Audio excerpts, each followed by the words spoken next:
জনশক্তি। এখন তো বলে যে আমার ওই ছেলেটার ওয়াজটা আমি ভালো বুঝি, এই যে ভালো বুঝেন তার মানে উনি খুব শিক্ষিত না, 5 পাস করা একজন মা আমার। কিন্তু এই 5 পাস করা একজন মানুষ তার কথাটা বলি, তার মানে হচ্ছে ইসলামটাকে আমরা যেভাবে জটিল করছি এটাকে সহজ করার সুযোগ তো আছে। এবং আল্লাহ সুবহানাহু ওয়া তাআলা তো সেভাবেই বলেছেন ইসলামকে আমি সহজ করি, হাদিসেও একই কথা বলা আছে। তো এটা হচ্ছে আমার আবেদন আমাদের সকলের কাছে যে আমরা সহজ করে সহজভাবে মানুষের কাছে এটা কিভাবে বলছেন যে আল্লামা দেলোয়ার হোসেন সাঈদী রাহমাতুল্লাহ, তার জন্য আমরা দোয়া করি আল্লাহ তাকে জান্নাতুল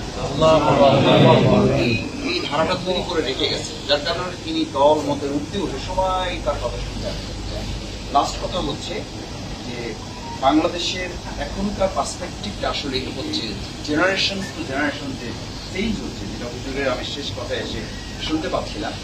জেনারেশনকে কভার করার জন্য আমাদের ইসলামাইজেশনটাকে মডার্ন টেকনোলজির সাথে যদি অ্যাডজাস্ট করার ক্ষেত্রে আমরা ইসলামকে বা পিছনে ফেলে যাই। আমি কোথাও কোথাও দেখি, আমি আজকেও প্রেস ক্লাবে একটু আগে কথা বলে এসেছি যে ইসলাম ও আধুনিকতার সমন্বয় এই ল্যাঙ্গুয়েজগুলোর সাথে আমরা কেন পরিচিত হয়েছি।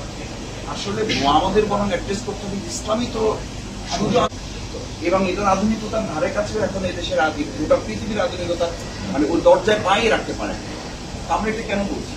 অথচ এইটাই কিন্তু মাদ্রাসায় আমরা শিখে আসছি, আমাদেরকে শেখানো হচ্ছে। এখন ভালো ভালো মাদ্রাসা যারা তৈরি করছে যে আমরা বিজ্ঞান এবং ইসলাম শিখাচ্ছি, এটাও কিন্তু ভালো, অথচ ইসলাম হচ্ছে সবচেয়ে বড় বিজ্ঞান। তো সেই জায়গাটা আমরা যদি অ্যাড্রেস করতে পারি এই জেনারেশনের কাছে, আমি 2024 সালের 5ই আগস্ট আমার কাছে মনে হয়েছে বাংলাদেশ ইসলামের জন্য প্রস্তুত এবং আল্লাহ তাআলা এটাকে কবুল করেছে।